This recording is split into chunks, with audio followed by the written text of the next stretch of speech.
ஒருங்கிணைக்கப்பட்டிருக்கிற உலக மகளிர் நாள் மற்றும் தேர்தல் களத்தில் விடுதலை சிறுத்தைகள் வெள்ளி விழா மாநாடு இவ்விரு நிகழ்வையும் ஒருங்கிணைத்து பல்வேறு அரங்கங்களை காலை முதல் இதுவரை நடத்தி கொண்டிருக்கிற நிறைவாக வாழ்த்தரங்கத்தை தலைமை வகித்து சிறப்பித்துக் கொண்டிருக்கிற மகளிர் விடுதலை இயக்கத்தின் மாநில செயலாளர் இரா நச்சோனை அவர்களே,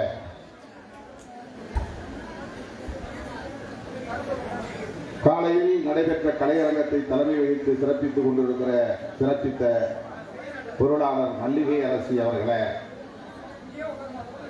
கவியரங்கத்தை தலைமை வகித்து நெறிப்படுத்திய ரேவதி அழகர்சாமி அவர்களே,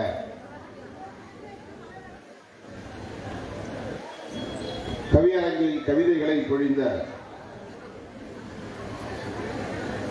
இளம் கவிஞர்கள் இரா அருள்செல்வி அவர்களே, சேலம் துரைமா வளர்மதி அவர்களே, செல்வ புஷ்பலதா அவர்களே, சி பிருந்தா அவர்களே,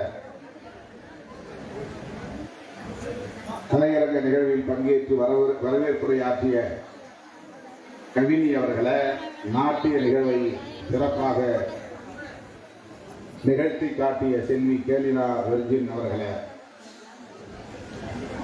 இசையரங்கில் பங்கேற்று மிக எழுச்சிகரமான கானா பாடலை பாடி இந்நிகழ்வுக்கு சிறப்பு சேர்த்திருக்கிற கானா புயல் இசைவாணி அவர்களே, தேனி இடமதி அவர்களே, ஆதிலட்சுமி அவர்களே, கருத்தரங்கத்தை தலைமை வகித்து சிறப்பித்த வே சிற்றரசி அவர்களே, மங்கையர்கரசி பொற்கொடி சுடர்மொழி தில்லைக்கரசி ரோசி நெல்லை அமுதா மதுரை கொடியம்மா சிதம்பரம் செல்வி தூத்துக்குடி நிர்மலா கோவை கண்ணகி ஷானவாஸ் தேனி கோமதி செஞ்சுடர் லான்சி ராஜலட்சுமி அமுதா ஆகிய தோழர்கள் கருத்தரங்கில் பங்கேற்று கருத்துரை வழங்கி சிறப்பித்திருக்கிற குழந்தை தமிழினி அவர்களே, செங்கை கனல்விழி அவர்களே, இரா ஆதிமொழி அவர்களே, காஞ்சி மு தமிழினி அவர்களே, பாராட்டரங்கை தலைமை வகித்து சிறப்பித்த இரா செஞ்சோலை அவர்களே, பாராட்டு பெற்ற மேனாள் மாவட்ட செயலாளர்கள் சா ஜெயந்தி, நிலா மணிமாறன், திருமொழி ஆகிய தோழர்களே, தற்போதைய மாவட்ட செயலாளர்கள் உஷாராணி, மேனகாதேவி கோபகன், வனல்மதி, தெய்வானை, இளையநிலா, இளமதி அசோகன், தேவகி, தீபம் என்கிற சுடர்மொழி, இளைச்சா, தமிழோவியா, செல்வி முருகன் ஆகிய தோழர்களை நிறைவாக நடைபெற்றுக் கொண்டிருக்கிற இந்த வாழ்த்தரங்கத்தை முன்னிலை வகித்து சிறப்பித்துக் கொண்டிருக்கிற கட்சியின் மாவட்ட செயலாளர்கள் ஹரிகால் வனகன், சைதை ஜேக்கப், வழக்குரைஞர் தா இளையா, வழக்குரைஞர் சாரநாத், வேலுமணி, இளங்கோ, சவுந்தர், அப்புன், தேவை ஞானவதல்லன், சா இளங்கோவன் ஆகிய தம்பிகளே, அனைவரையும் வரவேற்று உரையாற்றி சிறப்பித்திருக்கிற ச காஞ்சனா அவர்களே, நன்றியுரை ஆற்றவிருக்கிற ஜான்சிராணி அவர்களே, வாழ்த்துறை வழங்கி அமர்ந்திருக்கிற தலைமை நிலைய செயலாளர் க பாவலன் அவர்களே, அரசியல் குழு மாநில செயலாளர் அண்ணன் நீலவானத்து நிலவன் அவர்களே, தலைமை நிலைய செயலாளர் ஆ பாலசிங்கம் அவர்களே, துணை பொதுச் செயலாளர் எழில் கரோலின் அவர்களே, துணை பொதுச் செயலாளர் வன்னி அரசு அவர்களே, முதன்மை செயலாளர் ஏசி பாவரசு அவர்களே மற்றும் இந்த நிகழ்வில் பங்கேற்று இதனை சிறப்பித்துக் கொண்டிருக்கிற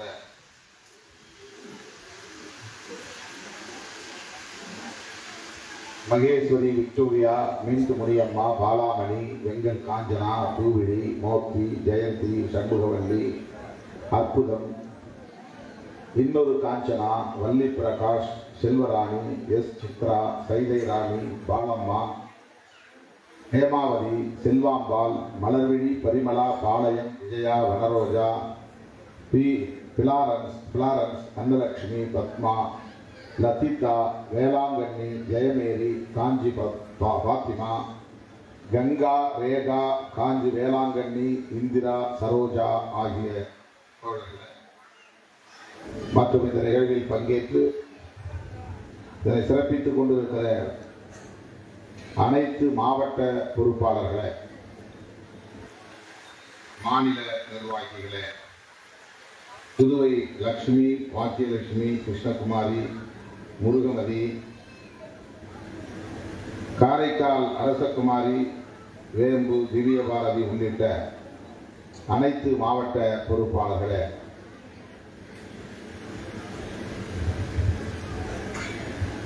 திரளாக கூடியிருக்கிற மகளிர் விடுதலை இயக்கத்தை சார்ந்த என் உயிரின் உயிரான விடுதலை குறிப்புகள் உங்கள் அனைவருக்கும் காலை 11 மணியிலிருந்து இந்த நிகழ்ச்சி நடைபெற்றுக் கொண்டிருக்கிறது. பல்வேறு அரங்கங்கள் இங்கே அமைக்கப்பெற்று பல்வேறு ஆளுமைகள் பங்கேற்று இந்த வெள்ளி விழா மாநாட்டை உலக மகளிர் நாளை சிறப்பிக்கிற வகையில் உரையாற்றி அமர்ந்திருக்கின்றனர்.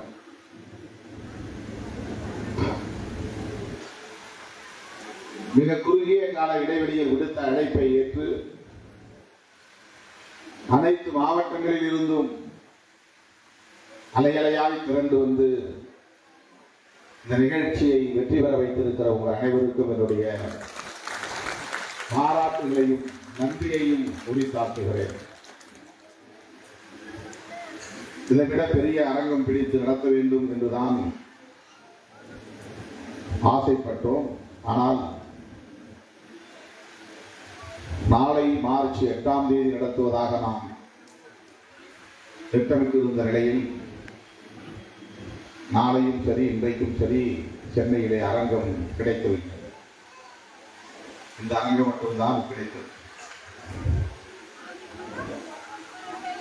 நம்மையில் ஜனவரியிலே நாம் நாடே திரும்பி பார்க்கக்கூடிய வகையில் ஒரு மாபெரும் மாநாட்டை நடத்தி முடித்திருக்கிற நிலையில் வெல்லும் ஜனநாயகம் என்கிற மகத்தான மாநாட்டை நாம் வெற்றிகரமாக நடத்தி முடித்திருக்கிற நிலையில் அந்த மாநாட்டிலேயே பல்லாயிரக்கணக்கிலே பெண்கள் வருகையிலிருந்து பங்கேற்று சிறப்பித்திருக்கிற சூழலில் மீண்டும் சென்னைக்கு வாருங்கள் என்று அழைப்பது நியாயமா என்ற எண்ணம் தோன்றியது. ஆகவே எளிமையான முறையில், சுருக்கமான முறையில் சென்னையை ஒட்டியுள்ள மாவட்டங்களிலிருந்து மகளிர் பங்கேற்றால் கூட போதுமானது என்று நான் வழிகாட்டிய அடிப்படையில் இந்த நிகழ்ச்சி ஒருங்கிணைக்கப்பட்டது என்றாலும் கூட அழைக்கும் போதெல்லாம் ஓடோடி வந்து நிகழ்வை வெற்றி பெற செய்கிற உங்களுக்கு மீண்டும் ஒரு முறை நான் நன்றியை தெரிவித்துக் கொள்ள கடமைப்பட்டிருக்கிறேன். வெல்லும் ஜனநாயக மாநாட்டுக்கும் சரி, இந்த வெள்ளி விழா மாநாட்டுக்கும் சரி, தோழர் உஞ்சை அரசன் அவர்கள் நம்மிடையே இல்லை என்பது வேதனைக்குரிய ஒன்றாகும். மகளிர் மாநாடு நடக்கும் போதெல்லாம் அவரே முன்னின்று உங்களை ஒருங்கிணைக்கும் பணிகளை கடந்த காலங்களில் ஆற்றி வந்ததை நாம் இந்த நேரத்தில் நினைவு கூர்ந்திட கடமைப்பட்டிருக்கிறோம். அவருக்கு இங்கே மிக பிரம்மாண்டமான ஒரு திருவுருவப் படத்தை திறந்து வைத்த மகளிர் விடுதலை இயக்கத்தை சார்ந்த பொறுப்பாளர்கள் அனைவரையும் நான் பாராட்டுகிறேன். தோழர் உஞ்சை அரசன் அவர்களுக்கு உங்கள் சார்பில் எனது செம்மாந்த வீர வணக்கத்தை செலுத்துகிறேன். மார்ச் 8 என்பது உலகம் முழுவதும் மகளிர் நாளாக கொண்டாடப்படுகிற ஒரு உன்னத நாள். நாளை நாம் நடத்த இயலாத நிலையில் ஒரு நாள் முன்னதாகவே இன்றைக்கு நடத்தி கொண்டிருக்கிறோம். மகளிர் உரிமை உலக மகளிர் நாள், அத்துடன் விடுதலை சிறுத்தைகள் கட்சியின் தேர்தல் அரசியல் வெள்ளி விழா மாநாடு. சொல்ல போனால் கட்சியின் சார்பிலே பிரமாண்டமாக அந்த மாநாட்டை நாம் ஒருங்கிணைத்திருக்க வேண்டும். வெள்ளி விழா மாநாடு என்ற பெயரிலேயே தனியே ஒரு நிகழ்ச்சியை நாம் ஒருங்கிணைத்திருக்க வேண்டும். வெல்லும் ஜனநாயக மாநாட்டின் ஒரு அங்கமாக அதை நாம் இணைத்துக் கொண்டோம். அந்த குறையை தீர்க்கிற வகையில் மகளிர் விடுதலை இயக்கம் கட்சியின் வெள்ளி விழா மாநாடு என்ற இதை பிரகடனம் செய்து தேர்தல் களத்தில் விடுதலை சிறுத்தைகள் வெள்ளி விழா மாநாடு என்று ஒருங்கிணைத்திருப்பது ஆறுதல் அளிக்கிறது, மகிழ்ச்சி அளிக்கிறது.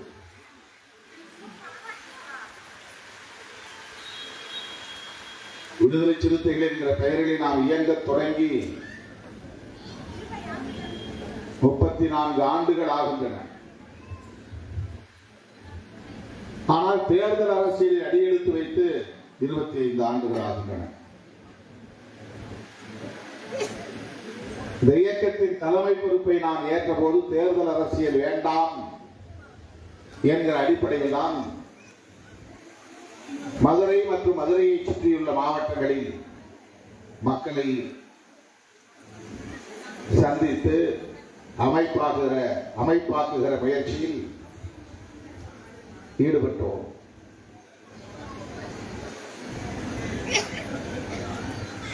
தேர்தல் பாதை திருடர் பாதை என்று முழங்கக்கூடிய அளவுக்கு விடுதலை சிறுத்தைகள் இயக்கமாக இருந்த காலத்திலே நாம் தேர்தல் அரசியலே வேண்டாம் என்ற முடிவில் உறுதியாக இருந்தோம். அப்படி ஒரு பிரச்சாரத்தை மேற்கொண்டோம். பகலெல்லாம் நான் அரசு ஊழியராக பணியாற்றுவேன். மாலை 6 மணிக்கு மேல் விடுதலை சிறுத்தையாக களமாடுவேன். மதுரையை ஒட்டியுள்ள கிராமங்களுக்கு செல்வது, மக்களை சந்திப்பது, அங்குள்ள மக்களின் பிரச்சனைகளை கேட்பது, தெருவிலே கூட்டி வைத்து உட்கார வைத்து தெருவிளக்கு வெளிச்சத்திலே அனைவரையும் அமர வைத்து அவர்களிடம் நின்று நான் உரையாற்றுவது உண்டு. நம்மை எல்லாம் மனிதர்களாய் தலைவர் வைத்த நம்முடைய மகத்தான தலைவர் புரட்சியாளர் அம்பேத்கர் அவர்கள் கண்ட கனவை நனவாக்க வேண்டும்.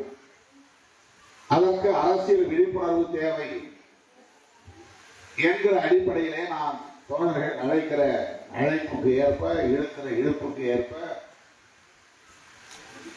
லாரிகளில் ஏறி கிராமங்களுக்கு செல்வது, பிறகு நடந்தே மதுரைக்கு வருவது, நள்ளிரவுக்கு மேல் பேருந்து வசதி இருக்காது. இப்படி 90, 91 அந்த காலகட்டங்களில் என்னுடைய பொது வாழ்க்கை பயணம் தொடங்கிய. பொது வாழ்க்கையிலே ஈடுபடுவது பதவிக்காக என்கிற நிலை இல்லாமல், பொது வாழ்க்கையிலே ஈடுபடுவது சட்டமன்ற உறுப்பினராக வேண்டும், நாடாளுமன்ற உறுப்பினராக வேண்டும் என்கிற கனவுகளே இல்லாமல், ஈழ விடுதலைக்காக போராடுகிற விடுதலை புலிகளை போல் இல்லாவிட்டாலும் கூட குடும்பம், பெண்டு, பிள்ளை என்கிற வளையங்களை தாண்டி மக்களுக்காக ஏன் நாம் போராடக்கூடாது, பணியாற்றக்கூடாது என்கிற அந்த புரிதலோடு தான் நான் இளைஞர்களை தம்பயப்படுத்தினேன். கிராமமாக சென்று மக்களை சந்தித்து பேசினேன். விடிய விடிய நான் நடந்தே வந்து மறுபடியும் அரசு பணிக்கு தயாராக இரவெல்லாம் கண்டன சுவரொட்டிகளை ஒட்டுவது, விடிய விடிய சுவரொட்டிகளை பேருந்துகளில் ஒட்டுவது, அதன் பிறகு தங்கியிருக்கும் அறைக்கு சென்று குளித்து முடித்து உடை மாற்றிக் கொண்டு ஒரு சைக்கிளிலே விரைந்து நான் அலுவலகம் சென்று கையெழுத்திடுவேன். அங்கே தேடி வருவார்கள். மதுரை, விருதுநகர், தேனி, திண்டுக்கல், சிவகங்கை இந்த மாவட்டங்களை சார்ந்த மக்கள் பாதிக்கப்படுகிற, பல வகையிலும் பாதிக்கப்படுகிற மக்கள் நான் வேலை செய்யக்கூடிய அலுவலகத்தை தேடி வருவார்கள்.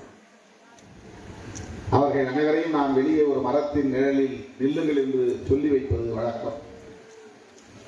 அங்கே ஒரு கருப்புச்சாறு கடை உண்டு. அந்த கடைக்காரர்களிடம் என்னை தேடி வருகிறவர்கள் யாராக இருந்தாலும் அவர்களுக்கு கருப்புச்சாறு கொடுத்து விட்டு நோட்டிலே எழுதி வை, உனக்கு நான் பின்னால் தருகிறேன் என்று சொல்லி வைக்கிறேன். என்னுடைய வேலையை முடித்துவிட்டு இடையிலேயே வெளியே வந்து மக்களை சந்தித்து அவர்களின் குறைகளை கேட்டு அவர்களுக்கு வழிகாட்டுவதுதான் என் தொடக்க கால பணி. எந்த நோக்கமும் கிடையாது. எம்எல்ஏ ஆக வேண்டும் என்ற ஆசையோ, எம்பி ஆக வேண்டும் என்ற ஆசையோ, பதவி பரிசு கிடைக்கும் என்கிற கனவோ கற்பனையோ துளியும் இல்லாத காலம் அந்த காலம். அரசு பணியில் இருந்து கொண்டே அப்போது நான் பெற்ற சம்பளத்தை கொண்டு சுவரத்தை அடிக்கவும், தொண்டறிக்கைகளை சிடவும், போராட்டங்களை நடத்துவதற்கான செலவுகளை சமாளிக்கவும், நான் தங்கியிருந்த அறைக்கு வாடகை தரவும், என்னை தேடி வருகிற அனைவருக்கும் சமைத்து தரவும், அப்படி அந்த சம்பளத்தை நான் முழுமையாக பயன்படுத்திக் கொண்டேன். ஊர் புதிது, மண் புதிது, மக்கள் புதிது, அந்த சூழல் புதிது. யாரும் தெரிந்த முகமில்லை, பழகிய முகமில்லை. எனவே 27 வயது வரை நான் சென்னையிலேயே இருந்து பழக்கப்பட்டு விட்டேன். 17 வயதில் சென்னைக்கு வந்தேன். 27 வயது வரை சென்னையில் இருந்து மாநில கல்லூரியிலே பட்டம் பயின்றேன். சென்னை பல்கலைக்கழகத்திலே முதுகலை பயின்றேன். சென்னை சட்டக்கல்லூரியில் சட்டம் பயின்றேன்.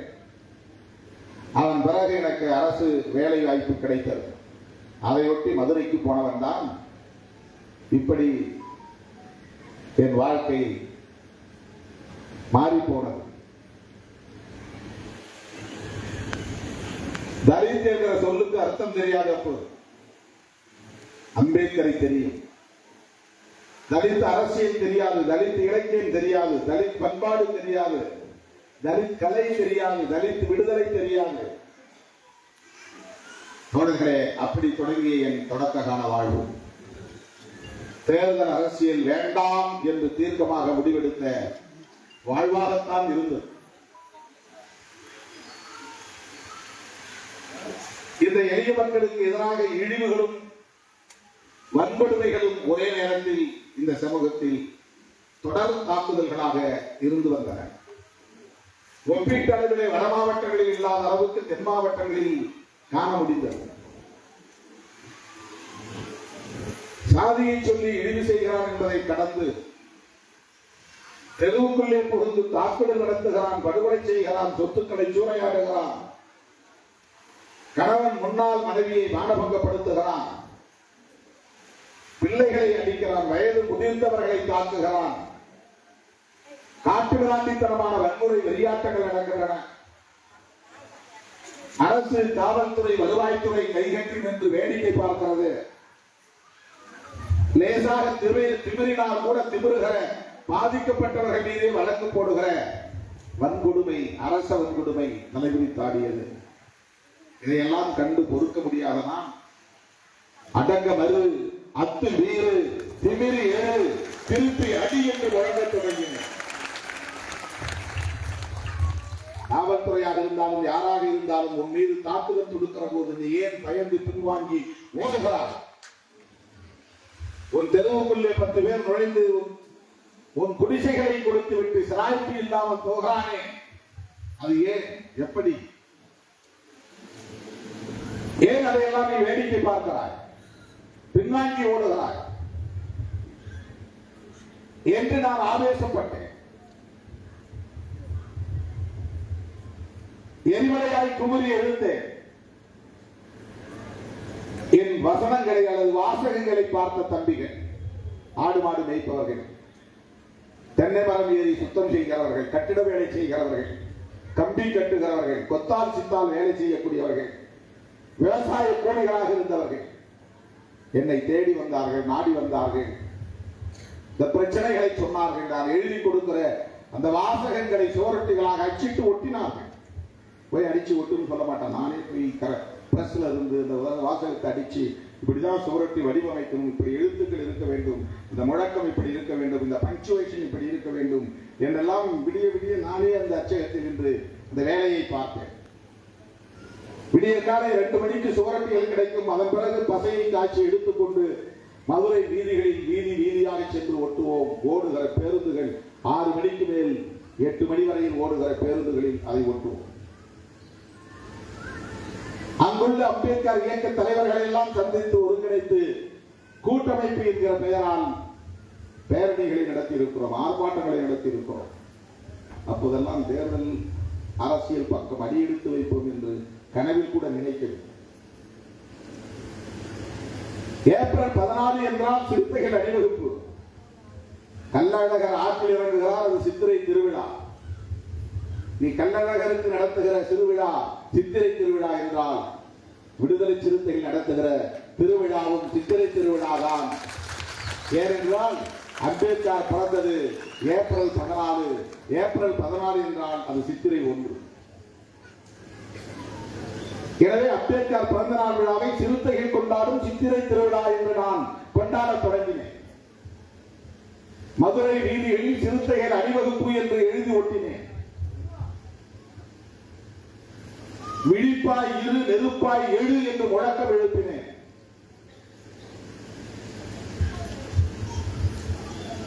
இப்படி இந்த மக்களை உசுப்பினேன். தேர்தல் அரசியல் பக்கம் தலை வைத்து கூட படுக்கவில்லை. அப்படி எந்த எதிர்பார்ப்பும் கிடையாது. இன்றைக்கு புறப்படுகிற போதே முதலமைச்சர் என்கிற கனவோடு பலர் புறப்படுகிறார்கள். கட்சி தொடங்குவதற்கு முன்பே இவர்தான் முதலமைச்சர் என்று ஊடகங்கள் தூக்கி பிடிக்கின்றன. மக்களிடம் செல்லாமல், மக்களுடைய வேர்வையை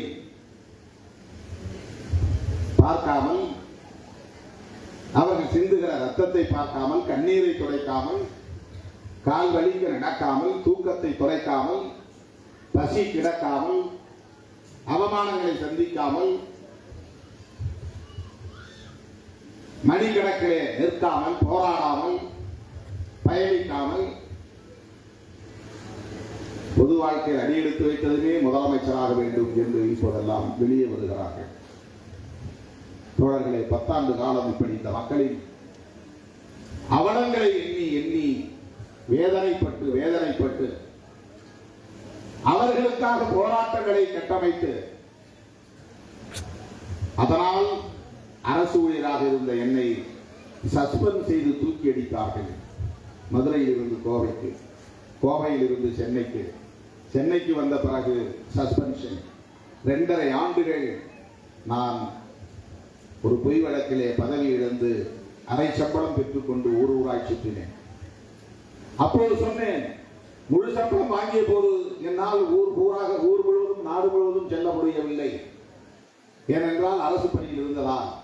இப்போது சஸ்பெண்ட் செய்து இடைநீக்கம் செய்து அரை சம்பளமும் தந்திருக்கிறீர்கள், நல்லதாகிவிட்டது. நான் தமிழ்நாடு முழுக்க சுற்றுப்பயணம் மேற்கொள்வதற்கு இதுதான் வாழ்வாக இருக்கிறது, வசதியாக இருக்கிறது என்று ஒரு நாள் மார்த்தாண்டம், அடுத்த நாள் பாண்டிச்சேரி, அடுத்த நாள் கோயம்புத்தூர், அடுத்த நாள் தருமபுரி, இப்படி தமிழ்நாடு முழுவதும் சுற்றி திரிகிற வாய்ப்பை அந்த 2.5 ஆண்டுகளில் நான் பெற்றேன். சென்னைக்கும் அதன் பிறகுதான் அமைப்பு வந்தது, கடலூர் மாவட்டத்திற்கும் அதன் பிறகுதான் அமைப்பு வந்தது. 95 திட்டக்குடி படுகொலைக்கு பிறகுதான் வட மாவட்டங்களுக்கே இயக்கம் வந்தது. 10 ஆண்டு காலம் இப்படி நாம் பயணித்த போது மேலவளவு படுகொலை தேர்தல் தொடர்பாக சிந்திக்க வைத்தது.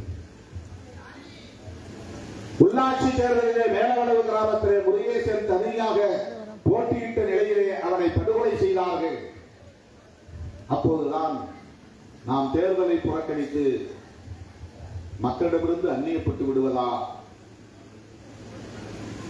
நாம் தேர்தலை புறக்கணித்தாலும் மக்கள் தேர்தலை புறக்கணிப்பதில்லை. குடிசையை கொடுத்துகிறவனுக்கே இவர்கள் ஓட்டு போடுகிறார்கள், விவரம் தெரியாமல். சாதியை சொல்லி இழிவுபடுத்துகிறவனையே தேர்ந்தெடுக்கிறார்கள், விவரம் தெரியாமல். யாருக்கு வாக்களிப்பது என்று கூட இந்த சமூகத்திற்கு தெரியவில்லை. எவன் எதிரி என்று கூட உணர முடியாத நிலையிலே இருக்கிறார்கள். அதிகாரத்தை பற்றிய எந்த புரிதலும் இல்லை. அதிகாரம் வேண்டும், அதை சுவைக்க வேண்டும் என்கிற நுகர் உணர்ச்சியே இல்லாமல் இருக்கிறார்கள்.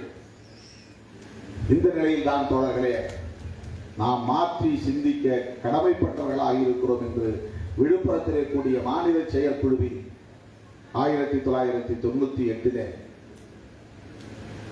மேலவளவு படுகொலை 1997 மேலவளவு முருகேசன் படுகொலையை கண்டித்து சென்னையிலே மாபெரும் பேரணி. அதுதான் விடுதலை சிறுத்தைகள் என்கிற ஒரு இயக்கத்தை உலகத்திற்கு வெளிச்சம் போட்டு காட்டியது. வரலாறு காணாத பேரணி, சென்னையை குலுக்கிய பேரணி, ஊடகங்களின் கவனத்தை ஈர்த்த பேரணி, அதிகார வர்க்கத்தை அதிர வைத்த பேரணி, அரசியல் அரங்கில் ஒரு மாபெரும் தாக்கத்தை ஏற்படுத்திய பேரணி விடுதலை சிறுத்தைகள் கட்சியின் சார்பில் அன்றைக்கு இயக்கமாக இருந்த காலத்தில் நாம் சென்னையிலே நடத்திய பேரணி. எண்ணற்ற பல பேரணிகள். புளியங்குடி படுகொலையை கண்டித்து கோட்டையை நோக்கி பேரணி போயிருக்கிறோம். இந்த மேலவளவு படுகொலையை கண்டித்து சென்னையில் மட்டுமல்ல, மதுரை வேலூரிலும் எனது தலைமையிலே பேரணி நடந்தது. துப்பாக்கி சூடு வரையில் போனது. தடியடி நடத்தினார்கள் சிறுத்தைகள் மீது.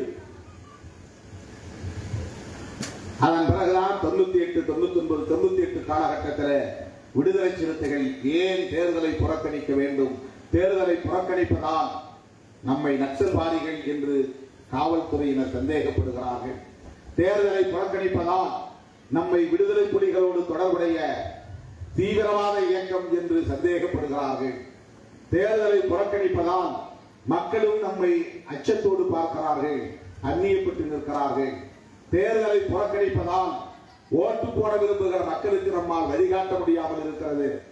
எனவே நம்முடைய நிலைப்பாட்டில் ஒரு மாற்றம் கொண்டு வர வேண்டும் என்று கருதி விழுப்புரத்தில் கூடிய செயற்குழுவுடைய மாநில செயற்குழுவுடைய கொண்ட கொள்கையில் உறுதியை காட்டுவோம், தேவையெனில் கொள்கை மாறாமல் உத்தியை மாற்றுவோம் என்ற முழக்கத்தை நான் முன்வைத்தேன். தேர்தலில் பங்கேற்பது, தேர்தலில் பங்கேற்க கூடாது என்பது ஒரு கோட்பாடு அல்ல, அது ஒரு உத்தி. ஆகவே நாம் எந்த கொள்கை கோட்பாட்டை உள்வாங்கி இருக்கிறோமோ, சாதி ஒழிப்பு அரசியலை உள்வாங்கி இருக்கிறோமோ, அதில் நாம் உறுதியாக நிற்போம். அதே வேளையில் தேர்தலை புறக்கணிப்பதை கைவிட்டு தேர்தலில் பங்கேற்போம் என்ற முடிவுக்கு வருகிறோம். மேலவளவிலேயே முருகேசனுக்கு வாக்களியுங்கள், வேலை செய்யுங்கள் என்று நான் இயக்க தோழர்களை, ஆற்றல் அரசு போன்ற தோழர்களை கேட்டுக்கொண்டேன். களத்திற்கே போனார்கள், முருகேசனுக்கு ஆதரவு தந்தார்கள். முருகேசன் அப்போது திமுக பிரதிநிதியாக இருந்தார். அவர் விடுதலை சிறுத்தைகள் கட்சியை சார்ந்தவர் அல்ல, திராவிட முன்னேற்ற கழகத்தை சார்ந்தவர். அருமை தோழர்களை 98 அந்த முடிவெடுத்துதான் 99 தேர்தல் அரசியலுக்கு வருகிறோம். அந்த 10 ஆண்டு காலம் நெருப்பாற்றில் நீந்திய காலம். அந்த 10 ஆண்டு காலம் விவரிக்க முடியாத அளவுக்கு அடக்குமுறைகளையும் ஒடுக்குமுறைகளையும் சந்தித்த காலம். இந்த 10 ஆண்டு காலம் உறக்கத்தை துளைத்து மக்களோடு உறவாடிய காலம், போராடிய காலம், ரத்தம் சிந்திய காலம், மக்களோடு மக்களாக கண்ணீர் வடித்த காலம், ஆட்சியாளர்களுக்கும் சாதிவரியர்களுக்கும் எதிராக மக்களை அணிதிரட்டி பல்வேறு பேரணிகளையும் போராட்டங்களையும் முன்னெடுத்த காலம். 10 ஆண்டு கால அனுபவத்தை பக்கம் பக்கமாக எழுத முடியும். அதை இன்றைக்கு கூட என்னால் விவரிக்க முடியாது. அதை எண்ணி பார்த்தால் நான் உணர்ச்சி வயப்படுவேன். 1999 நாம் தேர்தல் அரசியலில் அடியெடுத்து வைப்பது என்று முடிவெடுத்து தனித்து ஒரே ஒரு தொகுதியில் அல்லது 2 தொகுதியில் நாடாளுமன்ற தேர்தலிலே வேட்பாளர்களை நிறுத்துவது என்ற முடிவை எடுத்தோம். அப்போது நான் அரசு ஊழியராக இருந்தேன், அறிவியல் உதவியாளராக இருந்தேன், சென்னையில் பணியாற்றிக் கொண்டிருந்தேன். தேர்தல் அரசியலில் ஈடுபட வேண்டும் என்று முடிவெடுத்தாலும் கூட என் மனம் ஒவ்வொன்றில்லை. அதை ஏற்கவில்லை. ஏதோ ஒரு நெருடல் என்னை வதைத்துக் கொண்டே இருந்தது. நாம் எடுத்த முடிவு சரியில்லை என்று எனக்குள் ஒரு வழி இருந்து கொண்டே இருந்தது. அதனாலும் என்னால் உறங்க முடியாத நிலை இருந்தது. அப்படிப்பட்ட ஒரு சூழலில் தான் மூப்பனார் மூன்றாவது அணியை கட்டமைப்பதற்கான ஒரு நெருக்கடியில் இருந்தார். அவருடைய அந்த நிலைப்பாடுதான் நம்மை அவரோடு இணைத்துக் கொள்வதற்கான சூழலை உருவாக்கியது. நீங்கள் தேர்தலுக்கு வர முடிவெடுத்து விட்ட பிறகு ஏன் தயங்குகிறீர்கள்? தனியே நின்று என்ன செய்ய போகிறீர்கள்? எங்களோடு வாருங்கள் என்று மூப்பனாரை அழைத்து பேசிய பிறகுதான் தொடர்களே 1999 ஆண்டு மே மாதம் நடைபெற்ற நாடாளுமன்ற பொதுத் தேர்தலில் விடுதலை சிறுத்தைகள் இயக்கம் என்கிற பெயரிலேயே தேர்தலை முதலாக நாம் சந்தித்தோம். தேர்தல் அரசியல் வேண்டாம் என்று சொன்ன திருமாவளவனே தேர்தல் களத்தில் வேட்பாளராக இருக்கக்கூடிய அளவுக்கு எல்லாம் தலைகீழாக மாறியது. மூப்பனார் அப்போது 5 தொகுதிகளை விடுதலை சிறுத்தைகளுக்கு தந்தார். எனக்கு அப்போது அவன் வலிமை தெரியவில்லை. தேர்தல் அரசியலில் 5 தொகுதிகளில் முதலில் போட்டியிடுவது என்பது எவ்வளவு வலிமை வாய்ந்தது, எதிர்கால அரசியலுக்கு அது எந்த அளவுக்கு பயன்படும் என்பதை என்னால் யூகித்தறிய முடியாத நேரம். நானே போய் 3 தொகுதிகளை திருப்பி தந்துவிட்டு 2 தொகுதிகளை போதும் என்று பெற்றுக் கொண்டேன். இந்த 2 தொகுதிகளில் நான் போட்டியிடுவதில்லை என்று உறுதியாக இருந்தேன். மூப்பனார் என்னை அழைத்து சொன்னார், இந்த தேர்தல் அரசியலுக்கு நீங்கள் வந்ததற்கு பொருள் இருக்க வேண்டுமானால் நீங்கள் வேட்பாளராக இருக்க வேண்டும், இல்லை என்றால் அது பயனில்லை என்று சொன்னார். சிதம்பரம் தொகுதியிலே பெரியவர் இளைய பெருமாள் கேட்கிறார், நீங்கள் நிற்பதாக இருந்தால் உங்களுக்கு அதை தருகிறோம், இல்லை என்றால் நாங்கள் இளைய பெருமாள் அவர்களுக்கு தந்து விடுவோம். ஆனால் என்னுடைய விருப்பம் நீங்கள் பதவியை ராஜினாமா செய்துவிட்டு அரசு பதவியை ராஜினாமா செய்துவிட்டு வேட்பாளராக நில்லுங்கள் என்று என்னை அறிவுறுத்தினார், எனக்கு அறிவுரை சொன்னார்.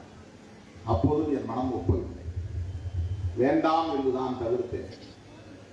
ராஜினாமா கடிதம் எழுதி கொடுத்தேன். அவர் கட்டாயப்படுத்திய பிறகு அப்போது இயக்குநராக இருந்தவர் நல்வாய்ப்பாக, உனக்கு நான் ராஜினாமா தரமாட்டேன், உன் மீது விசாரணை இருக்கிறது என்று மறுதளித்தார். எனக்கு மகிழ்ச்சியாக போய்விட்டது. அதை போய் மறுபடியும் நான் மூப்பனாரிடத்திலே சொன்னேன், என்னுடைய ரிசைனேஷன் பதவி விலகலை அதிகாரிகள் ஏற்றுக்கொள்ள தயங்குகிறார்கள், ஏற்றுக்கொள்ள மறுக்கிறார்கள், எனவே என்னை வற்புறுத்த வேண்டாம் என்று சொன்னேன். ஆனால் அவர் விட்டபாடி இல்லை. உடனே உள்துறை செயலாளருக்கு தொலைபேசியிலே தொடர்பு கொண்டு திருமாவளவன் ரிசைனேஷன் உடனே நீங்கள் வாங்க வேண்டும் என்று சொல்லிவிட்டார். அடுத்த 10 நிமிடத்தில் எனக்கு தகவல் வருகிறது, இயக்குனர் அழைக்கிறார் வாருங்கள் என்று. நான் போய் மறுபடி எழுதி கொடுத்து விட்டு பதவியில் இருந்து வெளியேறிவிட்டு ஒரு வேட்பாளராக போய் சிதம்பரத்திலே நின்றேன். அருமை தோழர்களே, அதை மட்டும் ஒரு காவியமாக எழுத முடியும். சிதம்பரம் நாடாளுமன்ற தொகுதியில் நான் வேட்பாளராக போய் நின்றதை ஒரு இலக்கிய படைப்பாளராக இருந்தால் காவியமாக எழுதுவார். ஒரு அரசியல் கட்டுரையாளராக இருந்தால் வால்யூமாக அதை எழுத முடியும், பகுதி பகுதியாக பாகம் பாகமாக எழுத முடியும். தமிழக அரசியல் வரலாற்றில் அப்படி ஒரு தொகுதியில் தேர்தல் நடந்திருக்க வாய்ப்பில்லை. அவ்வளவு கடுமையான எதிர்ப்பு, வரலாறு காணாத எழுச்சி, விடிய விடிய தேர்தல் பிரச்சாரம், 15 நாள் இடைவெளிதான். மூப்பனார் தலைமையிலே சிதம்பரத்தில் ஒரு மாபெரும் பொதுக்கூட்டம். அந்த பொதுக்கூட்டம் முடிந்த பிறகு அங்கு இருந்தவர்கள் சொன்னார்கள், 20-25 ஆண்டுகளுக்கு முன்னால் எம்ஜிஆர் இங்கே வந்தபோது எப்படி ஒரு எழுச்சி இருந்ததோ அதே எழுச்சியை இப்போது 25 ஆண்டுகளுக்கு பின்னால் பார்க்கிறோம் என்று சொன்னார்கள். அதே மேடையில் மூப்பனார் சொன்னார், நான் பொது வாழ்க்கையில் இத்தனை 10 ஆண்டுகள் இருந்து விட்டேன், என் வாழ்க்கையில் இப்படி ஒரு எழுச்சிகரமான இளைஞர் பட்டாளத்தை பார்த்ததில்லை, பொதுக்கூட்டத்தை நான் பார்த்ததில்லை என்று பேசினார். பத்திரிகைகளில் எழுதினார்கள், ஆருத்ரா தரிசனத்திற்குத்தான் சிதம்பரம் திணறும். ஆனால் திருமாவளவன் நடத்திய பொதுக்கூட்டத்திலே சிதம்பரம் திணறியது ஆருத்ரா தரிசன விழாவை போல் அது இருந்தது என்று சொன்னார்கள். அந்த கூட்டத்தின் எழுச்சியை பார்த்துவிட்டு அன்றைக்கு பாட்டாளி மக்கள் கட்சியை சார்ந்தவர்களும் அவரோடு கூட்டணியில் இருந்தவர்களும் மிகப்பெரிய வன்முறையை, வெளிப்படையான வன்முறையை காவல்துறையில் ஒத்துழைப்போடு நடத்தினார்கள். தேர்தல் நடக்கிறதா, வன்முறை வெறியாட்டம் நடக்கிறதா என்று வித்தியாசம் பார்க்க முடியாத அளவுக்கு திரும்புகிற திசையெல்லாம் தீப்பிடித்து எரிகிறது. குடிசைகள் கொடுக்கப்படுகின்றன. வாக்களிக்க போகிற மக்கள் எல்லாம் தாக்கப்படுகிறார்கள். இளைஞர்கள் வெட்டப்படுகிறார்கள். விரல் போய்விட்டது. கெண்டைக்காலை வெட்டிவிட்டார்கள். கணுக்கை மணிக்கட்டு வெட்டிவிட்டார்கள். தலையில் காயம், முகத்தில் காயம், நூற்றுக்கணக்கான இளைஞர்கள் காயப்பட்டார்கள். திருமாவளவனுக்கு ஓட்டு போட்டீர்கள், திருமாவளவனுக்கு ஓட்டு போடுகிறீர்கள். ஒரு நாள் முழுவதும் வன்முறை விளையாட்டம் நடந்தது. எந்த பக்கம் திரும்பினாலும் கல்வீச்சு, சிறுத்தைகளின் வண்டிகளை பார்த்தால் தாக்குதல். ஒட்டுமொத்த சிதம்பரம் தொகுதியே ரணகரமாய். அங்கே நாம் வடித்த கண்ணீரை டெல்லி வரையில் கொண்டு போய் சேர்த்தேன். ஒரு நாள், 2 நாள் அல்ல, பல நாள் நான் அழுது கொண்டே இருந்தேன். தோற்று போனதற்காக அல்ல, என் மீது நம்பிக்கை வைத்து வாக்களித்த மக்களின் குடிசைகளை கொடுத்து விட்டார்களே, தாக்குதல் நடத்தி விட்டார்களே, இளைஞர்களை வெட்டி காயப்படுத்தி விட்டார்களே, சாதி வெறியாட்டத்தை கட்டமைத்து விட்டார்களே என்ற கவலை. பிரச்சாரம் செய்ய தெரியவில்லை, வாக்கு சேகரிக்க தெரியவில்லை. வெறுமன கண்ணை கட்டி காட்டி விட்டது போல் சிதம்பரத்திலே கொண்டு போய் என்னை விட்டு விட்டார்கள். 10 மணிக்கு மேல் பிரச்சாரம் செய்யக்கூடாது என்றார் போலீஸ். மக்கள் அதை ஏற்கவில்லை. 4 மணிக்கு 5 மணி வரையில் பிரச்சாரம். 5 மணிக்கு மேல் நான் போய் படுக்க முடியாது. குளித்துவிட்டு உடனே துணியை மாற்றிக்கொண்டு தயாராக வேண்டும். வண்டியில் நின்று கொண்டேதான் பல நாள் தூங்கினேன். ஓட்டு கேட்டுக்கொண்டே தூங்கி வழிந்து கொண்டே பிரச்சாரம் செய்தேன். வாக்கு எண்ணிக்கையின் போது அன்றைக்கு நாம் மூலப்பனாருடைய சின்னமான சைக்கிள் சின்னத்திலே நின்ற நிலையில் மக்கள் வாசலிலே கட்டி வைத்தார்கள். இது திருமாவளவன் கோட்டை, யாரும் உள்ளே நுழையாதீர்கள் என்றார்கள். சைக்கிள் சின்னத்திற்கே எங்கள் வாக்கு என்று வேறு சொன்னவர்களை விரட்டி அடித்தார்கள். அப்படி ஒரு எழுச்சிகரமான தேர்தல் தமிழ்நாட்டு வரலாற்றில் அதற்கு முன்னும் இருந்திருக்க வாய்ப்பில்லை, அதற்கு பின்னும் இதுவரையில் நடந்ததில்லை. ஆத்திரப்பட்ட போட்டியாளர்கள், நம்மை எதிர்த்து நின்றவர்கள் சாதியை பயன்படுத்தி வன்முறை விளையாட்டத்தை கட்டவிழ்த்து விட்டு மிகப்பெரிய பாதிப்பை அந்த மக்களுக்கு ஏற்படுத்தினார்கள். தோழர்களே, நான் அழுது கொண்டே தொலைபேசியில் பேட்டி கொடுத்து விட்டு கே.ஆர். நாராயணன் குடியரசுத் தலைவராக இருந்த நிலையில் அவரை போய் சந்தித்து மனு கொடுப்பதற்காக மூப்பனார் அவர்களோடு டெல்லிக்கு சென்று முதன்முறையாக குடியரசுத் தலைவர் மாளிகைக்குள் அடியெடுத்து வைத்தேன். ஜனாதிபதி மாளிகைக்குள் நுழைந்தேன். புரட்சியாளர் அம்பேத்கரின் கொள்கைகளை உள்வாங்கிய ஒரு அம்பேத்கரிய சிந்தனையாளராக இருந்த கே.ஆர். நாராயணன் என்னை தோளோடு அணைத்துக் கொண்டு ஆறுதல் சொன்னார். அரசியல் இப்படித்தான் இருக்கும், தைரியமாக இருக்கிறேன், ஒரு நாள் வெற்றி பெறுவீர்கள் என்று சொன்னார். 99 தொடங்கிய இந்த பயணம் 2001 திராவிட முன்னேற்ற கழகத்தோடு கூட்டணி அமைக்கிற வாய்ப்பு. எடுத்த எடுப்பிலேயே 99 கூட்டணியில் இடம்பெற்றோம். அடுத்த தேர்தலில் திராவிட முன்னேற்ற கழக தலைமையிலான கூட்டணியில் இடம்பெற்றோம். தமிழ்நாட்டில் 8 தொகுதிகள், பாண்டிச்சேரியில் 2 தொகுதிகள்.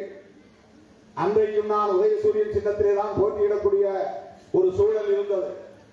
எல்லா தொகுதிகளிலும் தோல்வியை தழுவினோம். நான் போட்டியிட்ட மங்களூர் தொகுதியில் மட்டும் நான் வெற்றி பெற்றேன். தேர்தல் முடிவை பற்றி நான் கவலைப்படவில்லை. வாக்கு எண்ணுகிற இடத்திற்கு நான் செல்லவில்லை. என்ன ஆகும் என்று நான் தொலைக்காட்சி பெட்டியின் முன்னால் போய் உட்காரவில்லை. தம்பிகள் பார்த்துவிட்டு வந்து சொன்னார்கள், நாம் வெற்றி பெற்று விட்டோம், 2000-3000 வாக்குகள் வித்தியாசம் என்று சொன்னார்கள். எனக்கு அதில் பெரிய கணிப்பு இல்லை, மகிழ்ச்சி இல்லை, நான் கொண்டாடவில்லை, யாருக்கும் இனிப்பு தரவில்லை, நேற்று போடவில்லை, வெற்றி பெற்று விட்டோம், அவ்வளவுதான். 2001க்கு பிறகு 2004ஆம் ஆண்டு மீண்டும் நாடாளுமன்ற தேர்தல் வந்தது. அந்த தேர்தலில் ஏற்கனவே 2.25 லட்சம் வாக்குகளை பெற்றோம். எண்ணி முடித்த போது 1999ஆம் ஆண்டு நாம் பெற்ற வாக்குகள் 2.25 லட்சம் வாக்குகள். அந்த மூப்பனார் தலைமையிலான 3வது அணியிலே 2.25 லட்சம் வாக்குகளை பெற்ற ஒரே வேட்பாளர் திருமாவளவன் மட்டும்தான்.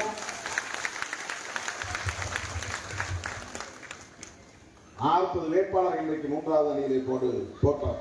வாக்குமனு வேட்புமனு தாக்கல் செய்யப்பட்டது. எல்லாம் 1 லட்சத்துக்கு கீழே தான். வன்முறைகளை தாண்டி மக்கள் அளித்த வாக்குகள் 2.5 லட்சம். அங்கே தலித்துகளின் வாக்குகள் மொத்தம் 3 லட்சம் தான். 3 லட்சத்தில் 2.5 லட்சம் வாக்குகள். 10 நாள் இடைவெளியிலே களத்தில் இறங்கிய திருமாவளவனுக்கு அளித்தார்கள் மக்கள். அதனால்தான் சிதம்பரம் சிறுத்தைகளின் தாய்மடி என்று நான் சொல்லுவது. மிகப்பெரிய அங்கீகாரத்தை தந்தார்கள். அந்த காரணத்தினால்தான் 2007 கலைஞர் தலைமையிலான திமுக கூட்டணியில் நாம் இடம்பெற முடிகிறது. அதில் 10 தொகுதிகளில் போட்டியிட்டும் நாம் 1 தொகுதியில் நான் மட்டும் வெற்றி பெற்றேன். 2004 நாங்கள் 2.25 லட்சம் வாக்குகளை வாங்கிய அந்த தொகுதியில் மறுபடியும் போட்டியிட வாய்ப்பு கேட்ட போது அந்த வாய்ப்பு கிட்டவில்லை. நான் அதற்காக தேர்தலில் போட்டியிடாமல் இருக்க முடியாது. நாடாளுமன்ற தேர்தலை கடந்து வர முடியாது. தேர்தலில் போட்டியிட்டாக வேண்டும். தேர்தலில் போட்டியிட வேண்டுமானால் நான் திமுக கூட்டணியில் இருந்து கொண்டே போட்டியிடுவது உசிதமல்ல. அதனால் பதவியை ராஜினாமா செய்துவிட்டு 2.5 ஆண்டுகள் மிச்சம் இருக்கிற போது எம்எல்ஏ பதவியை ராஜினாமா செய்துவிட்டு நான் மறுபடியும் தேர்தலில் 2004ஆம் ஆண்டு அதே சிதம்பரம் தொகுதியில் போட்டியிட்டோம். அப்போது 8 தொகுதிகளில் தனியே ஒரு கூட்டணி அமைத்தோம். 2004 ஜார்ஜ் பெர்னாண்டஸ், ஜனதாதளம், அம்பு சின்னம். அப்போது இன்றைக்கு அமைச்சராக இருக்கிற ராஜகண்ணப்பன் அவர்களின் மக்கள் தமிழ் தேசம் கட்சி, டாக்டர் கிருஷ்ணசாமி தலைமையிலான புதிய தமிழகம் கட்சி, பஷீர் அகமது தலைமையிலான தேசிய லீக் கட்சி, நம்முடைய கட்சி எல்லாம் சேர்ந்து ஒரு புதிய கூட்டணியை அமைத்தோம். அந்த கூட்டணியின் பெயர் மக்கள் கூட்டணி. அம்பு சின்னத்திலே நின்றோம். அந்த தேர்தலில் 2,57,000 வாக்குகளை பெற்றோம். அந்த கூட்டணியிலும் நாம் தான் 2.5 லட்சத்திற்கு மேலான வாக்குகளை பெற்றோம். 99 2.25 லட்சம், 2004 2.5 லட்சம். வேறு யாராவது ஒரு சினிமாக்காரன் வேட்பாளராக நின்று இவ்வளவு வாக்குகளை வாங்கியிருந்தால் தமிழ்நாட்டு ஊடகங்கள் தலைமேல் உச்சியில் தூக்கி வைத்துக் கொண்டு கொண்டாடி இருப்பார்கள். இவர்தான் அடுத்த முதல்வர் என்று அப்போதே எழுதி தீர்த்திருப்பார்கள், பாராட்டி தீர்த்திருப்பார்கள். அன்றைக்கு 2.25 லட்சம் வாக்குகள் அதற்கு பிறகு 2.5 லட்சம் வாக்குகள் பெற்று திருமாவளவனை ஊடகங்கள் கண்டுகொள்ளவில்லை. அரசியல் அரங்கம் அதை ஏற்றுக்கொள்ளவில்லை. 2004க்கு பிறகு 2006 சட்டமன்ற தேர்தல் வந்தது. திமுக தலைமையிலான கூட்டணி வலுவாக இருந்தது. ஜெயலலிதா அம்மையார் தலைமையில் கூட்டணி அமையவே இல்லை. அப்போது நம்மை அழைத்தார். விடுதலை சிறுத்தைகள் அதிமுகவோடு கூட்டணி வைத்தது. தமிழ்நாட்டில் 9 தொகுதிகள், பாண்டிச்சேரியில் 1 தொகுதி என்று மறுபடியும் நமக்கு 10 தொகுதிகள் கிடைத்தன. அப்போதுதான் முதலாக இனி நாம் தனி சின்னத்தில் தான் போட்டியிட வேண்டும். 99 ஸ்டார் சின்னம், 99 மூப்பனாரின் சைக்கிள் சின்னம், 2001 திமுகவின் உதயசூரியன் சின்னம், 2004 ஜார்ஜ் பெர்னாண்டஸின் அம்பு சின்னம். நாம் பெற்ற வாக்குகள் எல்லாம் அந்த கட்சிகளின் கணக்கிற்கே போய்விட்டது, நம்முடைய கணக்கில் சேரவில்லை. ஆகவேதான் 2006 வென்றாலும் தோற்றாலும் தனி சின்னம் தான் என்ற முடிவெடுத்து மணி சின்னத்திலே போட்டியிட்டு கடலூர் மாவட்டத்திலே காட்டுமன்னார்குடியிலும் திட்டக்குடியிலும் தனி சின்னத்திலே போட்டியிட்டு வெற்றி பெற்ற வரலாற்றை படைத்தோம். தமிழக அரசியல் வரலாற்றில் தலித் இயக்கங்கள் அல்லது அம்பேத்கர் இயக்கங்கள் என்ற அடையாளத்தோடு இருந்த அரசியல் கட்சிகள் அதற்கு முன்னதாக இதுவரையில் தனி சின்னத்தில் போட்டியிடவில்லை என்பது புதிய வரலாறு. நாம் படைத்தது புதிய வரலாறு. தனி சின்னத்திலே போட்டியிட்டு 2 இடங்களிலே நாம் வெற்றி பெற்றோம். 2009 வந்தது. மீண்டும் நாடாளுமன்ற பொது தேர்தல், மறுபடியும் திராவிட முன்னேற்ற கழகத்தோடு கூட்டணி. அப்போது 2 தொகுதிகளில் போட்டியிடுகிற வாய்ப்பு. அப்போதுதான் ஸ்டார் சின்னத்தை பெற்றோம். கொடியிலே இருக்கிற ஸ்டார் நட்சத்திர சின்னம், தனி சின்னம். 1 லட்சம் வாக்குகள் வித்தியாசத்திலே நாம் சிதம்பரம் தொகுதியில் நாடாளுமன்ற தொகுதியிலே வெற்றி பெற்றோம்.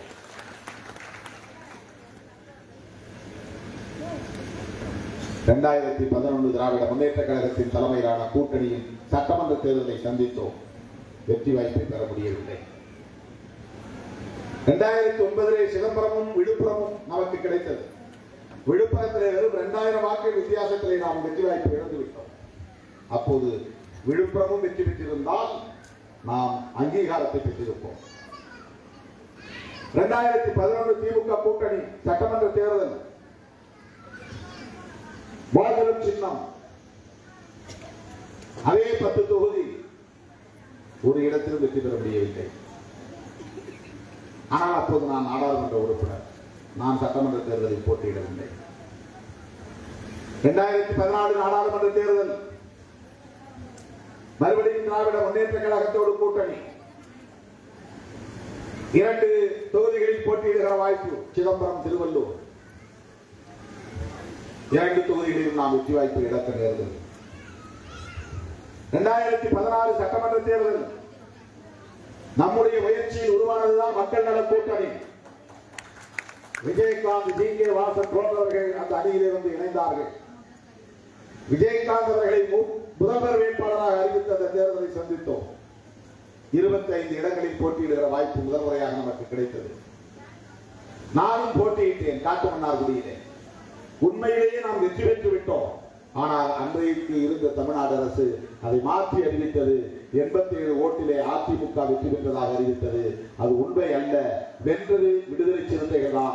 2016 காட்டுமன்னார் கோவிலிலே உண்மையிலேயே வெற்றி பெற்றது விடுதலை சிறுத்தைகள் தான்.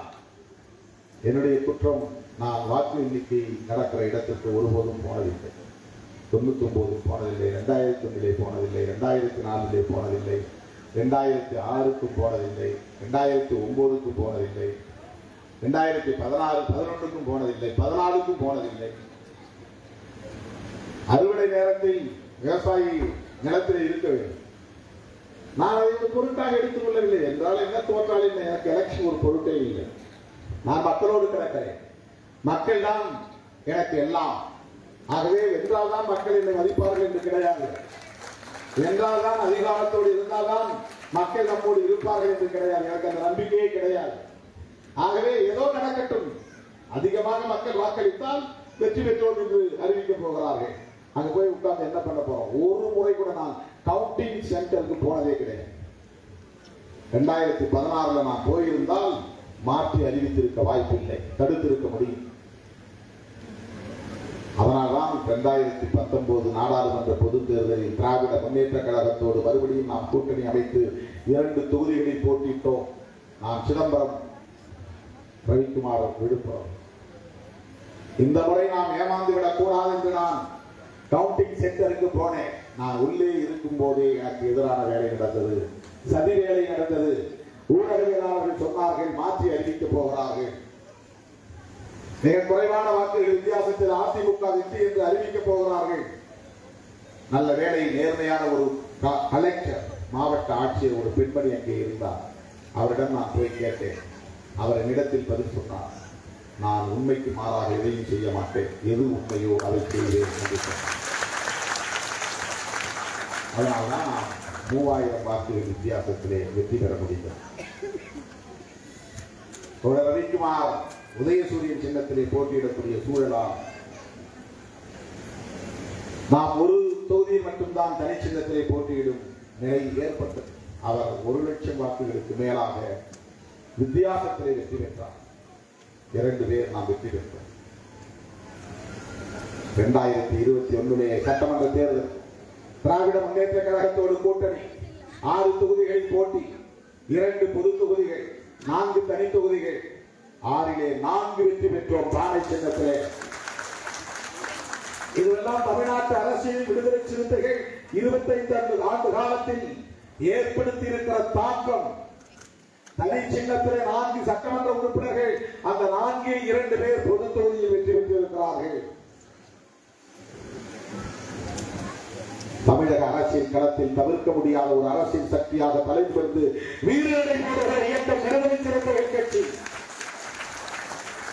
தேர்தல் அரசியலில் 25 ஆண்டுகளை கடந்து பயணித்துக் கொண்டிருக்கிற விடுதலை சிறுத்தைகள் இன்றைக்கு தமிழ்நாட்டு எல்லையை தாண்டி ஆந்திரா, கர்நாடகா, கேரளா, தெலுங்கானா என்று மத்திய மகாராஷ்டிரா என்று இந்த இயக்கத்தின் வேர்கள் தென்னிந்திய மாநிலங்கள் வரை விரவி பரவி வலுப்பெற்று வருகிறது.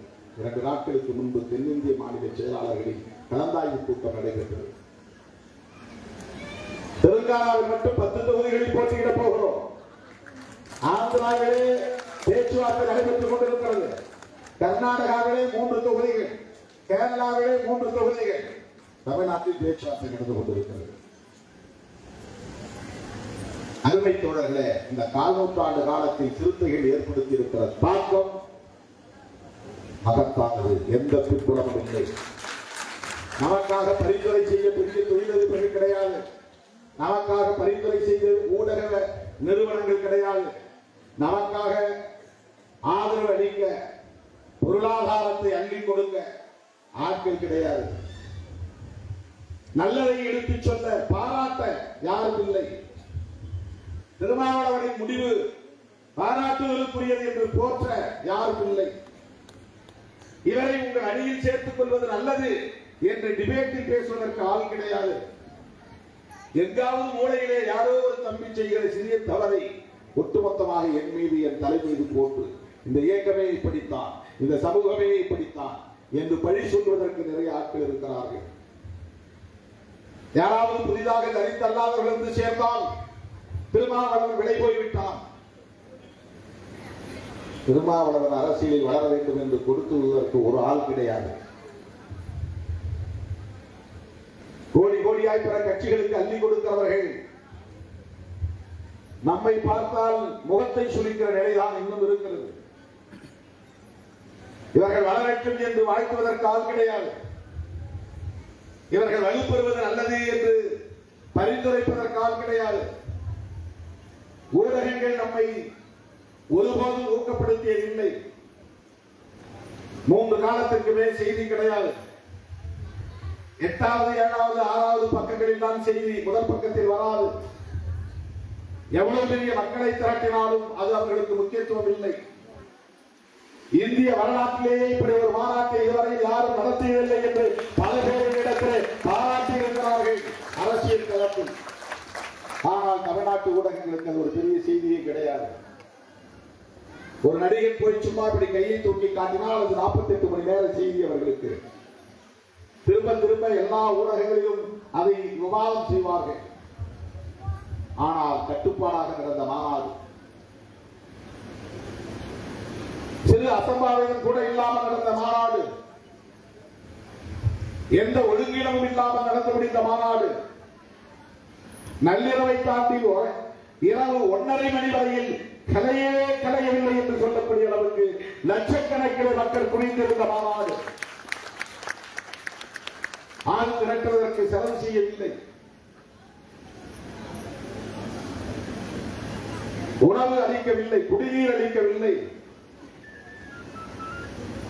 என் கட்சி என் மாநாடு என்று ஒவ்வொருவரும் உணர்ந்து அவரவராக புறப்பட்டு மாநாட்டு பிறருக்கு வந்து சேர்ந்தார்கள். தென் மாவட்டங்களில் இருந்து வந்தவர்கள் சமயபுரத்தை தாண்ட முடியவில்லை. வட மாவட்டங்களில் இருந்து வந்தவர்களால் பெரம்பலூர், பாடாலூரை தாண்டி மாநாட்டு திடலை நெருங்க முடியவில்லை. 10 மணி நேரத்திற்கு மேலாக ஜிஎஸ்டி சாலை என்கிற திருச்சி சென்னை சாலை முடங்கி போனது. பெரம்பலூரில் இருந்து சமயபுரம் வரை பயணம் இல்லை, போக்குவரத்து இல்லை, ஸ்தம்பித்து போனது. பல லட்சம் பேர் ஒரே இடத்தில் திறந்தாலும் கூட எந்த விதமான அசம்பாவிதமும் நடக்கவில்லை. மாநாட்டுக்கு வந்தவர்கள் மது அருந்தினார்கள் என்று எவனாலும் பணம் பிடித்து போட முடியவில்லை. மாநாட்டுக்கு வந்தவர்கள் சோரை அள்ளி கலாட்டா செய்தார்கள் என்று யாராலும் சொல்ல முடியவில்லை. மாநாட்டுக்கு வந்தவர்கள் ஜேப்படி செய்தார்கள், திருடினார்கள் என்று யாராலும் குற்றம் சொல்ல முடியவில்லை. கண்ணிலே விளக்கெண்ணை ஊற்றிக் கொண்டு தேடுவார்கள். திருமாவளவன் மீது என்ன பழி சொல்லலாம்? ஒருவனால் கூட ஒரு குற்றத்தை கூட கண்டுபிடிக்க முடியவில்லை. அவ்வளவு ஒழுங்கோடு கட்டுப்பாடோடு பிறருக்கு எடுத்துக்காட்டாக விளங்கக்கூடிய வகையில் மாநாட்டை நடத்தி முடித்தவர்கள் விடுதலை சிறுத்தைகள். சில பேர் அதை சுருக்கி சொல்ல பார்க்கிறார்கள், குறைத்து சொல்ல பார்க்கிறார்கள். 10 லட்சத்திற்கு மேலானவர்கள் பங்கேற்ற ஒரு மாபெரும் அரசியல் மாநாடு, வெல்லும் ஜனநாயக மாநாடு, எந்த பின்புலமும் இல்லாமல் நடந்த மாநாடு. கடந்த 25 ஆண்டு காலத்தில் விடுதலை சிறுத்தைகள் தமிழகத்திலே ஏற்படுத்தி இருக்கிற தாக்கம், கொள்கை புரிதலோடு பிற இயக்கங்களுக்கும் வழிகாட்டக்கூடிய வலிமை பெற்றிருக்கிற ஒரு இயக்கம் விடுதலை சிறுத்தைகள் கட்சி. இன்றைக்கு இந்தியா முழுவதும் சனாதன எதிர்ப்பை பேச முடியாது என்றால் ஒரு நீண்ட இடைவெளிக்கு பிறகு, பெரியார் மறைந்து பல 10 ஆண்டுகள் உருண்டோடிய பிறகு சனாதன எதிர்ப்பை அரசியல் அரங்கில் பற்ற வைத்த இயக்கம் விடுதலை சிறுத்தைகள் கட்சி.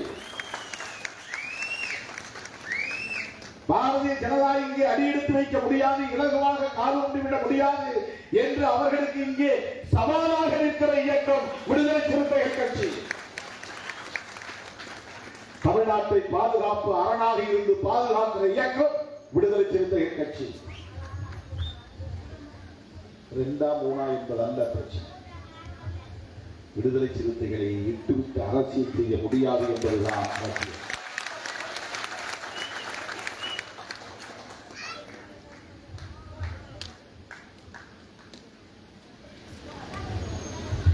இன்றைக்கு தேர்தல் களத்தில் 1/4 நூற்றாண்டை நாம் கடந்திருக்கிறோம்.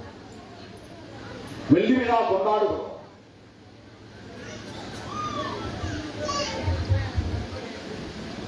அருமை தோழர்களே,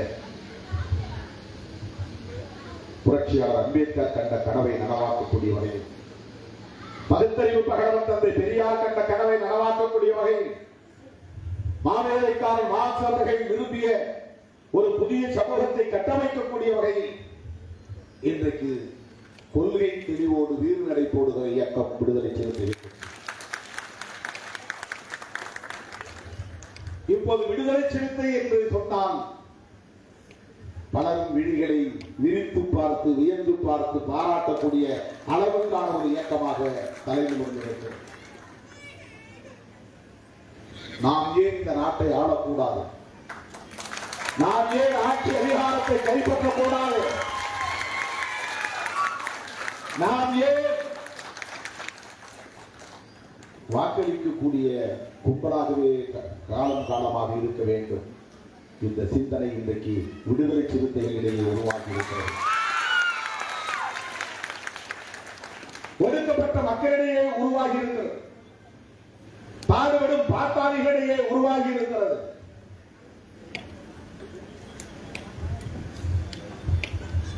காலையில் ஒன்று மாலையில் ஒன்று மாற்றி பேசுகிற இயக்கம் அல்ல விடுதலை சிறுத்தைகள் கட்சி. பதவிக்காக ஒன்று, பரிசுக்காக ஒன்று புரட்டி புரட்டி பேசுகிற இயக்கம் அல்ல விடுதலை சிறுத்தைகள் கட்சி. இங்கேயும் பேசுவோம், அங்கேயும் பேசுவோம், பேர வலிமையை கூட்டுவோம், எங்களை போல் பார்வையும் செய்ய யாராலும் முடியாது என்று சொல்லுகிற இயக்கம் அல்ல விடுதலை சிறுத்தைகள் கட்சி.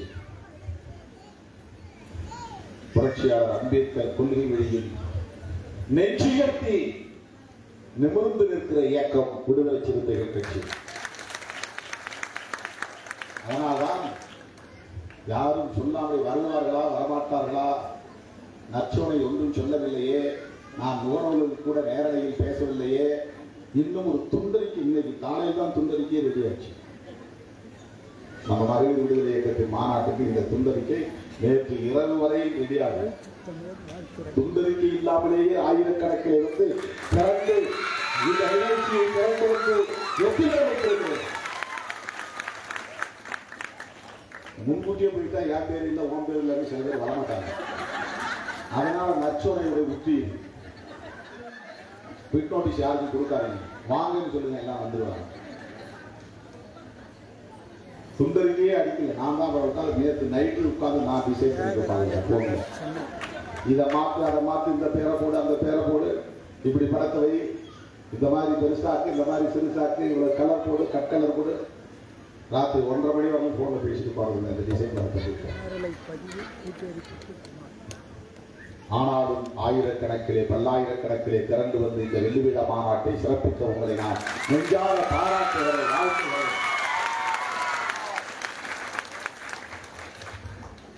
தமிழ்நாடு முழுவதும் சிறுத்தைகள் நிற்கிறோம், நிற்கிறோம். அந்த உணர்வோடு தேர்தல் களத்தில் பணியாற்ற வேண்டும்.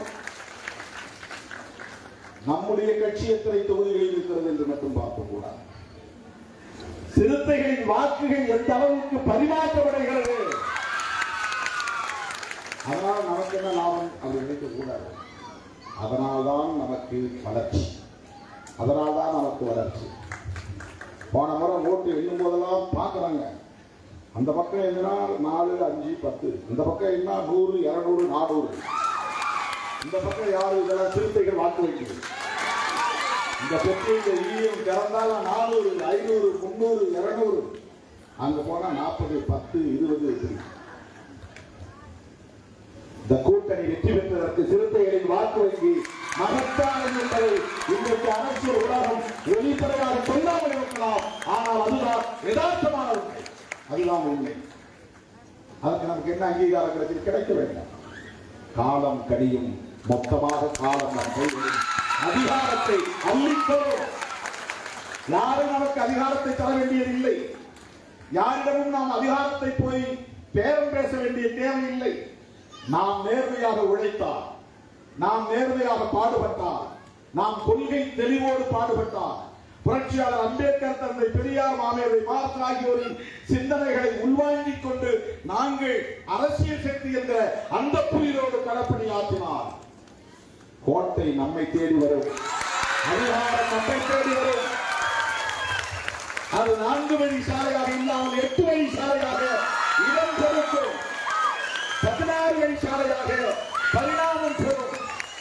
சிறுத்தைகளை வருகிறார்கள், வழிவிட்டு நில்லுங்கள் என்று காலம் சொல்லும். அதோ சிறுத்தைகள் வருகிறார்கள், விலகி நில்லுங்கள், விலகி நில்லுங்கள் என்று சொல்லுகிற காலம் வரும் என்பதை சொல்லி வாழ்த்தி பாராட்டி நன்றி கூறி முடிக்கிறேன். நன்றி, வணக்கம்.